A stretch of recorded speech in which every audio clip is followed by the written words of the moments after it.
Қазақтың тағдыры келешекте қандай ел болуы, мектептің қандай негізде қалыптасуына барып тіреледі деген екен Ахмет Байтұрсынұлы. Ұлықтаймыз студиясында қонақта Дінмұхамед Ахметұлы Қонаев атындағы мектептің негізін қалаған алғашқы директор Сәрсенбай Меңжанұлы. Студиямызға қош келдіңіз, сізді көргенімізге қуаныштымыз. Сізден келе жатқан ұстаздар күнімен шын жүректен құттықтаймыз. Және де осы Дінмұхамед Ахметұлы Қонаев атындағы мектептің ашылғанына биыл 20 жыл толып отыр. Белгілі жылдарыңызбен шын жүректен құттықтай келе, сізге сұрақ қойғымыз келіп отыр. Жалпы осы мектебімізге биыл 20 жыл толып отыр. Біз 20 жылда артқа шегеріп, сонау бір 2000 жылдарға үңілсек. Сол жылдары Орал қаласында қазақ типтік мектептер болған жоқ. Осы қазақ мектебі құрылар алдында көптеген жаңағы қарсы шыққан адамдар болды. Жаңағы орыс мектеп болсын, аралас мектеп болсын деген типте қарсылықтар болды. Соған қарамастан сіз өзіңіз 2000 жылдар осы мектепті құруға басшылығында болып, өзіңіз қазақ мектеп қылып ашқан болатынсыз. Сол жайында бізге сол кездегі қиыншылықтар жөнінде, сол мектептің ашылу тарихы жөнінде бір 20 жылдар артқа шегеріп айтып берсеңіз. Рахмет, бүгін студияға шақырып, мектептің төрінде сұхбат алып жатқандарыңызға. Мектептің ашылғанына да биыл 20 жыл толып қалыпты, уақыт зымырап өтіп жатыр. Яғни біздер енді сіздер шақырғандарыңызға ризашылығымызды білдіреміз. Мектептің 20 жылдық мерейтойы құтты болсын. Жалпы тәуелсіздік алғаннан кейін елімізде қазақ мектептерінің ашылуы көптеп ашыла бастады. Енді Орал қаласында да қазақ мектептері сол кезде болмады деп айта алмаймыз. Қазақ мектептері болды. Енді бір негізгі бір қазақ мектебі, ол 11-ші мектеп Сәкен Сейфуллин атындағы мектеп болды, типтік жобадағы.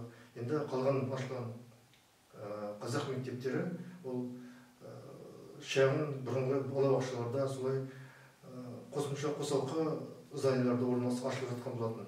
37, 38, 41 сондай мектептер. Бірақ мына мектеп салынғаннан кейін облыс басшылығында жалпы осы алдында міндеттер тұрды қазақ мектебі ашу жөнінде. Сол біршама онда тартыстар болды, енді шыны керек, оны жасыруға болмайды, болған нәрсе ғой. Аралас мектеп жасаймыз деген, таза орыс мектеп жасаймыз деген. Бірақ енді кезінде марқұм мемлекеттік хатшы болған Әбіш Кекілбаев келіп, ол кезде сол бір өзінің осында сапар кезінде нүктесін қойып кеткен, қазақ мектебі ашыңдар деп айтып кеткен екен, тапсырма беріп. Содан кейін осы директор болу маған жазылды. Биыл да деп айтуға болады. Сол сырттай конкурс жасап, сол мен маған түскен тағайындалды. Осы 2000 жылы қыркүйектің 12-сі күні тағайындалған болатын. Мен оған дейін Казталов ауданында Қарауыл гимназиясын ашып, онда 11 жыл жұмыс істеп басшылықта болған. Енді осы мектепке келгенде бұл мектептің тек қана сырты бітіп тұрды, ішінде жұмыстар біткен жоқ еді. Бірақ бізге тапсырма болды. Жуан Молдағалиевтің юбилейіне сол облыс орталығында облыста шаралар өтіп жатыр. Жуан Молдағалиевтің 10 күндігі.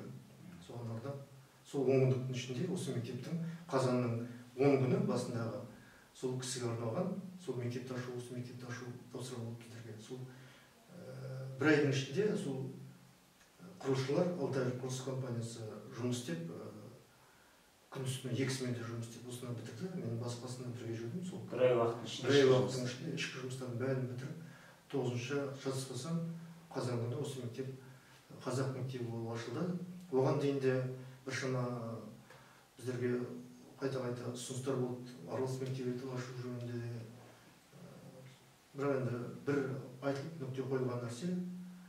Содан кейін осылай мектеп ашылып, біздер қазақ балаларын, қазақша оқитын балаларды 44-ші қазақ орта мектебі деп ашып, қазақ тілінде аштық.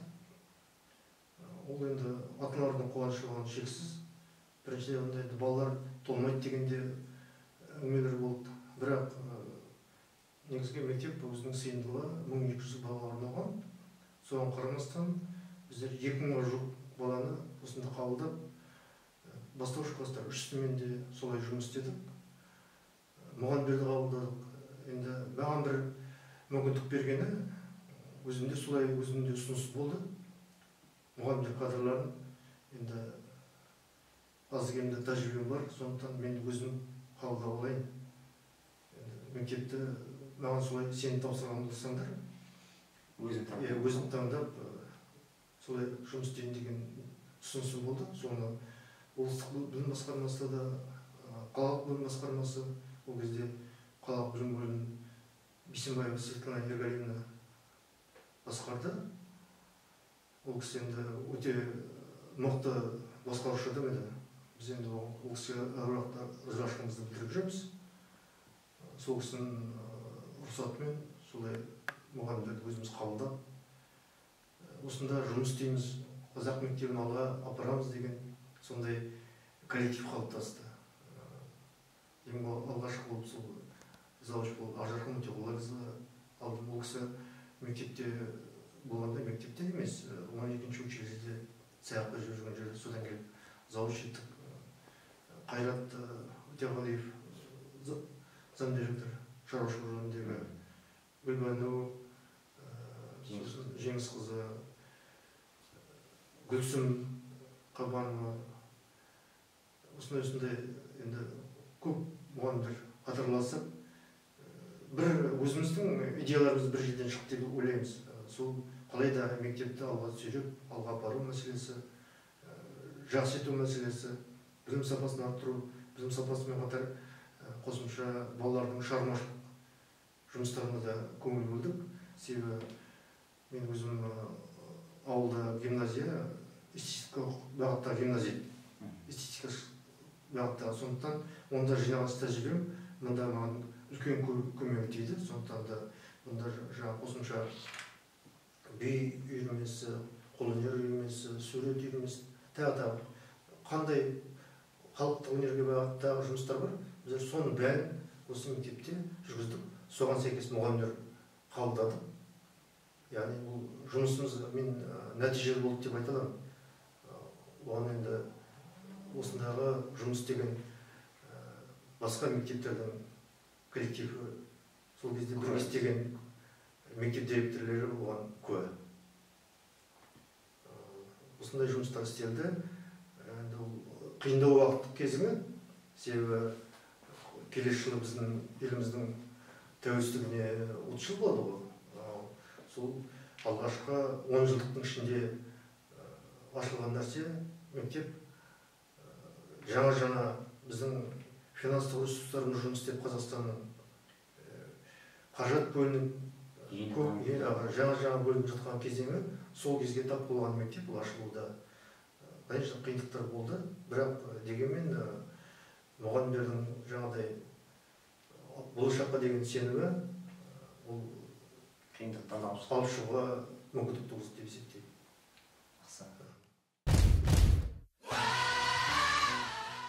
Мектептер арасында спорт болсын, білім жағынан болсын, олимпиадалар болсын, алдыңғы қатарға ілесіп, алдыңғы қатармен жүретін болды. Жалпы сол ретте сіз сол ұстаздарға, өзіңіздің қарауыңыздағы ұстаздарға қандай талаптар қоятын едіңіздер осы жылда? Жаңа басында айтып кеттім ғой мен. Осы мұғалімдерді қабылдағанда, жаңа өзім сөйлесіп мұғалімдерін қабылдауға мүмкіндік болды маған. Сондықтан да сол әр сала бойынша өнерге байланысты, биге байланысты, қолөнерге байланысты мұғалімдерді қабылдағанда өздерімен жеке сөйлесіп, қалай жұмыс істейтін, қандай талап қойылатынын бірден солай түсіндіріп қабылдаған. Ал ертең жұмысқа кірсеңдер осындай талаптар болады, осындай бағытта жұмыс істейтін боламыз, ал сондай жүкті алып жүре аласыңдар ма деген талап болды. Жаңа мен айттым ғой, мен ауылда істегенде сол эстетикалық бағытта жұмыс істегесін, сондай бағыттағы мұғалімдерге де сондай талаптар жүктедім. Сол барлығы жинап қойған тәжірибе болар, көргенім болар, барлығы мен жұмысында іске асты деп ойлаймын негізі. Енді біздер бір жылдың ішінде, енді күзде бастадық қой, қазан айында ашылып, айтып кеттім, Жуан Молдағалиевтің мерейтойымен қарама-қарсы сәйкес келіп ашылды. сәйкес келіп сол 10 күннің ішінде. Содан кейін біздер келесі жылдың қорытындысында жыл сайын ол кезде қалалық білім басқармасында рейтинг жүргізетін еді. Анда 15 па әртүрлі бағыттармен соны сәйкестендіріп қорытындылайды жылдың оқу жылының аяғында. Сонда біздер уже жылдың аяғында 44 мектеп, 44 мектеп ішінде біздер 10-шы позицияға шықтық. Яғни бірінші жылдан бастап ол білім сапасынан да сондай дәрежеге жеттік. Жаңа әртүрлі жарыстардан би үйірмесінің аштық ай көркем би үйірмесі, ол уже қалалық деңгейде жүлделі орындар. Махамбет Өтесін университеттің 70 жылдығына сонда гран-приді жеңіп алды. Сол жылы аяғында уже шалт фестиваліне біздер оқушыларды әзірледік. Сондықтан бұл бағытта жұмыстарымыз нәтижелі болды. Сосын қолөнер бағытында да нәтижелі жұмыстар жүрді. Соның ішінде отбасым Шагирова Марем болар. Габелен тоқитын жақсы. Сол кісінің қолөнер туындылары, оқушылардың қолөнер туындылары қалалық выставкада көрмеде жоғары нәтиже көрсетті. Оны жалпы сатылымға да шығардық. Қарашығанақтың компанияның кісілері соны үлкен жақсы сомада сатып алды көрмеден. Ол да жетістік. Сол оқушылары, сол әзірлеп істеген оқушылар. Сосын ер адамдар еңбек пән мұғалімдерінде қолөнер туындылары өте тамаша жұмыс істеді. Олар да тырысып бақты. Сол жалпы мен қай мұғалімде кейбірін 20 жыл болды ғой, енді біршама уақыт болды, атын ұмытып қалып жатырмын. Кешірім сұраймын, бірақ сол бағытта жұмыс істеген мұғалімдеріміздің де жұмысы ерекше қалада өзінің орнын тапты. Ғылыми жобаларға мән бердік, оқушылардың олимпиадаларға мән бердік. Әр салаға жауап беретін орынбасарларымыз өзі сол жұмысты тиянақты жұмыс істеді. Сондықтан қай бағытта мектепте жұмыстар жүру керек. Сол бағыттың бәрін біздер өз шегіне жеткізіп, нәтижелі жұмыс істеу. Жалпы жұмысымыздың бір қорытындысы болу керек болды, нәтижеге жету. Сол бағытта жұмыстар жүрді. Жас ақындар үйірмесі ашылды, талаптай осылы бізде осы алғашқы ашылғанда 25 мектептен Қаратөбенің азаматы ақын жанды айтыскер өзі өлең шығарып жазады. Сол кісінде әкеліп қойған себебіміз тек әкелген жоқпыз ол азаматты. Ол сол қазақ өнеріне деген соған бағыттағы жұмыстар өте жаңашыл жүрген. Сондықтан бұл жұмыстар сол саладағы жұмыс істейтін азамат шығаратын біздің ұстаздарымыздың еңбегі. Сол нәтижеге жеткізді деп есептеймін. Сіздің алдына қойған талаптарымыз нәтижеге бізде ешқандай бір-бірімізбен жаңағыдай конфликтке келу деген ондай болған жоқ. Біздер бір-бірімізбен тіл табысып, айтқанымызды бір-бірімізбен көмектесіп, мен басшы болумен мен олардың алдында олай өзімді ұстаған жоқпын. Бізде бір талап елдің ашылған үлкен қазақ мектебі болғандықтан қаланың ортасында сол кезде қазір қала қарап тұрсаңыздар мына 44 мектеп үлкен үйлермен қоршалып қалды. Ол кезде мына жерде тек қана 44 мектеп тұр. Мына жағында ескі аэропорт дейміз ғой. Ол жерде ешқандай үйлер де болған жоқ, зданиялар да болған жоқ. Балалар сол бәтпақпен, қармен солай келіп жүрді, шөптің арасымен. Қазір 20 жылда қараңыз, қала қалай өсті. Бірақ сол кездің өзінде маған азаматтар көрсеткен, осы ген планды. Болашақта осылай болады. Қазір сол дәрежеге жетіп тұрмыз. Қазір қаланың мін жағы, сол ескі аэропорт жағы. Үлкен бөлек бір микрорайон болып, үлкен микрорайон, бірнеше микрорайон болып шықты. Мектептер салынды, Назарбаев мектебі бар, елбасы тұңғыш президенттің паркі бар. Ол кезде бәрі ашық алаңқай болды.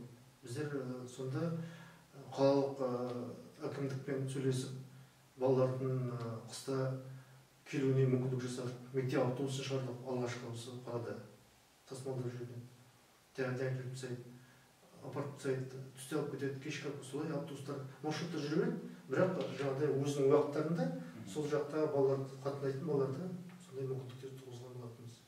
Яғни балалар осында еркін келіп сабақтарын оқысын деген жағдайға жасау үшін істеген нәрселер.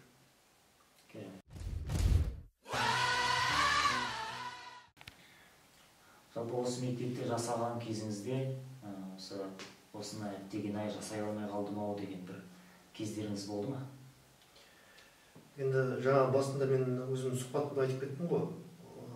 Қаладағы алғашқы типтік жобада орналасқан қазақ мектебі болғаннан кейін, мұнда көптеген осы облыс басшылығында, қалалық басшылығында, білім бөлімдерінде, облыстық қалалық основном назарлар осы мектепте болды. Жұртшылықтың назарлары осы мектепте болды. Осы қалай болып кетеді деген, сондай бола ма деген. Жалпы мен бір айтып кетейін деген, жалпы құрылыс компаниясы, Алтайыр құрылыс компаниясының салған сол жетекшісі Потещенко Александр Андреевич деген. Мына мектепте енді жаңа стильде салдық деп есептеді. Дұрысында солай енді болды осындай немен салған мектеп, соны оформлениесі бәрі ішкі дизайндары. Ертең бір жылдан кейін мына мектептен ештеңе қалмайды дегенде бүйтіп бәрі сондай да әңгіме болды. Жасыратын нәрсе емес. Маған айтты, дым қалдырмайсың деп. Мен айтып, жақсы, бір жылдан кейін көреміз деп. Сосын бір жылдан мен шақырдым мектептің. Келесі жылы бір жыл болғанда шақырып, осында залда құрмет көрсетіп, сол кезде Алтайыр компаниясына 10 жыл толып жатты құрылғанына. Мектептің ашылғанына 1 жыл толды. Аралатып, көрсетіп, содан кейін сөйлеп тұрып, ол менің қолымда рахмет етті. Сырсанбай деп сөйлейді. Рахмет, мен ойлап едім. Сақталмайды, 2000 бала ештеңесі қалдырмайды. Наоборот, мектеп мен салғанында әдеміленіп, көркейіп кетті. Сондай әңгіме айтқан, сондықтан ол бағасы ғой беріп жатқан.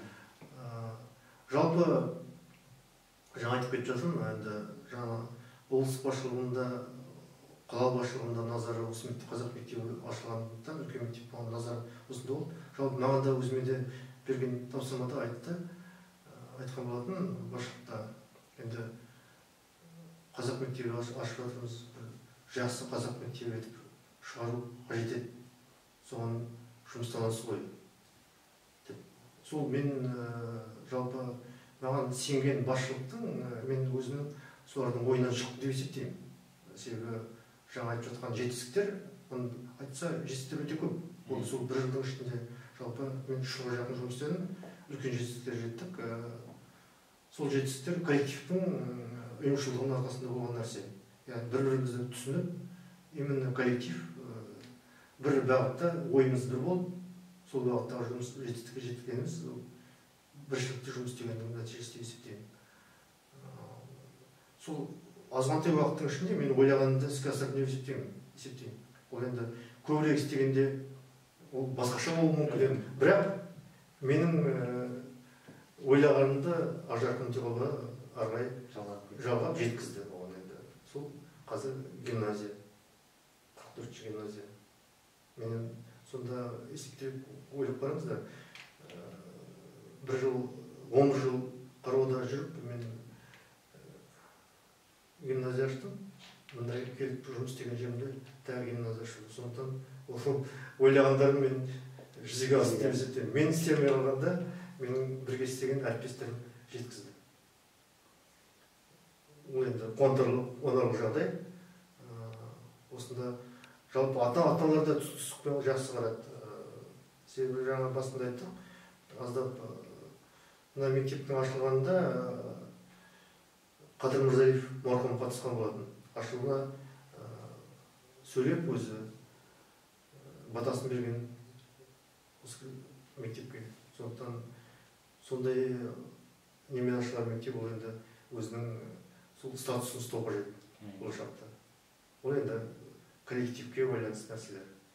Сол түсіністікпен жұмыс істесе, коллектив, сол аталар қолдау болса, оқушылар ешқайда кетпейді.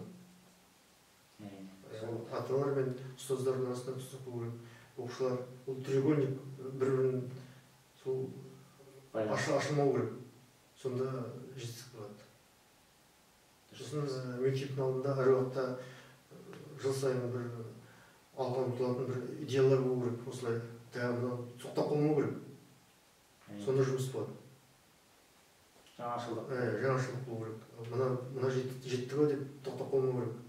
Таяғы алға бір меже қою керек, осылай істеу керек деген қажет. Бізде мысалы өзімізде отбасында кішкентай алдымызға меже қоямыз ғой. Келесі жылы мынандай нәрсе істесек деп. Үлкен коллектив, тем более балаларға тәрбие, білім беріп жатқан коллектив болғандықтан, ол бір орында тұрылуға болмайды. Алға жүру ілгерінде даму керек. Себебі қазір енді білім саласына үлкен мән беріп жатыр ғой.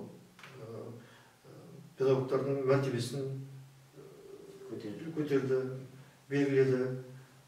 Ол бір жағынан заңмен белгіленген нәрсе жақсы, бірақ мұғалімнің өзіне де байланысты нәрсе. Егер де мұғалім дұрысында лайық солай жұмыс істесе, ол өзі бәрі көрінетін нәрсе. Оны бәрі қашан да болса оқушыларда әр уақытта айтып жүреді. Мысалы мен Қарабай мектебін бітірдім, математика мен мұғалім, мен әр уақытта айтып жүремін. Хатина Меңсұлу құрмет белгісі орденінің иегері. Кезінде қазір мына айтып жатыр ғой, жаңа бағыттағы жұмыстар, білім стандарттарын, соның ішінде групповой метод обучения бар. Ол біздің сол кезде 75 жылдары ол кісі сол методиканы қолданып еді. Топта оқытылды. Ал біздер қазір соны айтып жатыр. Ал ол кісі сол кезде пайдаланды. Сол нәтижесінде ол Союз кезінде құрмет белгісі орденін алды. Бізде мысалы математиканы оқып шыққан, сол кісіден білім алған шәкірттер қазір әр салада жұмыс істеп жатырмыз. Көпшілігі сол математиктер, физиктер. Мен өзім мамандығым химиолог, бірақ мен химиолог болғанда маған математика өте қажет болды. Себебі математика 3 жыл бізде жүрді. Математика жүрді. Сондықтан біз ол мұғалімімізді әр уақытта айтып жүреміз. Сондықтан мұғалім мәртебесі ол бірінші мұғалімнің өзіне байланысты, өзінің жұмысына байланысты. Біздер соны әр уақытта түсініп жүрдік. Сонда жұмыс болады. Жалпы ол тек қана бір мектептегі жұмыс, жалпы Қазақстанда мектеп мұғалімдер сол уақытта жұмыс істеп жүреді. Сонда біздер Қазақстанның білім саласын дамытамыз. Қазір енді бүкіл заманның жаңа технологияларды енгізіп жатқан заманда біздер жай отыруға болмайды. Себебі бәрі болып жатыр. Балалар кейбір біздің білмейтін нәрсемізді біліп отырады. Сондықтан бұл мәселе өте күрделі нәрсе. Сондықтан біздер білімімізді жетілдіріп алға жүру бағытында жұмыс істейміз. Бірінде тұрып қалмау. Жақсы, керемет.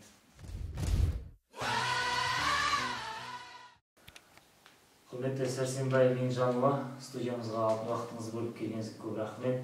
Жалпы осы бағдарламамыздың соңына таяп қалып, өзіңіздің осы 20 жылдыққа мерейтойымызға, жалпы ұстаздар күніне орай бір тілегіңізді арнап кетсеңіз.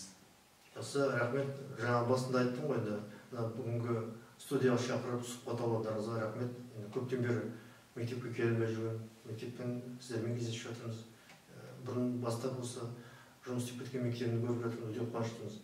Енді азғантай уақыттан кейін осы қазан айының 1-ші жексенбісі мұғалімдер күні, ұстаздар күні. Біздер енді әр уақытта ұстаздарға тек қана жақсылық, саулық тілейміз.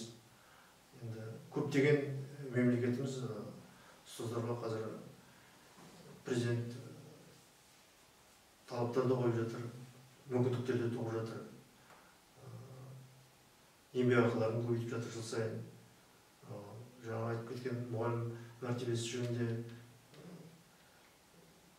уже белгіленіп, ол да өзінің жұмысы несін заңдылығын іске асырып жатыр. Сондықтан біріншіден саулық берсін мұғалімдерге, баршаңыз коллективке мен тілейтінім жұмыстардың нәтижелі болсын дегенге.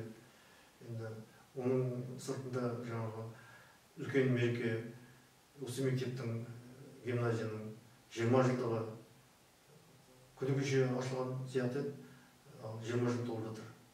Яғни осы еліміздің тәуелсіздігінің жылдарының ішінде ашылған мектеп,